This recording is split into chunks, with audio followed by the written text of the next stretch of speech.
R&D activities તમે જુઓ તો ઇલેક્ટ્રોનિક્સમાં સારામાં સારી ચાલે છે.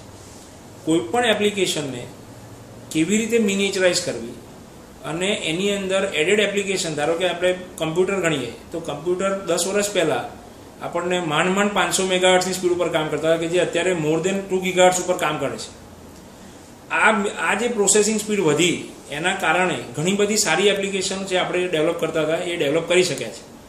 અને આ હજી પણ નાનું મિનિએચરાઇઝેશન તરફ અને પ્રોસેસિંગ એપ્લિકેશન્સ જે છે એ સ્પીડ વધવાની છે. અને એના માટે આ એરિયામાં રોજગારીની તકો, R&Dની તકો વધી છે. સ્પેસ ટેકનોલોજી કે જે ઇલેક્ટ્રોનિક્સ ઉપર હાઈલી ડિપેન્ડન્ટ છે. સેટેલાઇટ સાથેનું communication, wireless communication, satellite payload, infrared camera, CCD camera, એનું ઓનબોર્ડ પ્રોસેસિંગ, આ દરેક જગ્યા પર ઇલેક્ટ્રોનિક્સ વપરાય છે. અને એના વગરે શક્ય નથી. જો આજના લેટેસ્ટ જે સેટેલાઇટ આપણે ISRO દ્વારા લોન્ચ થાય છે એની અંદર ઓનબોર્ડ પ્રોસેસિંગ માટે જે હાઈ એન્ડ પ્રોસેસર વપરાય છે એનું પ્રોગ્રામિંગ કરવા માટે પણ આપણે ઇલેક્ટ્રોનિક્સ એન્જિનિયરોની જરૂર પડે જ છે.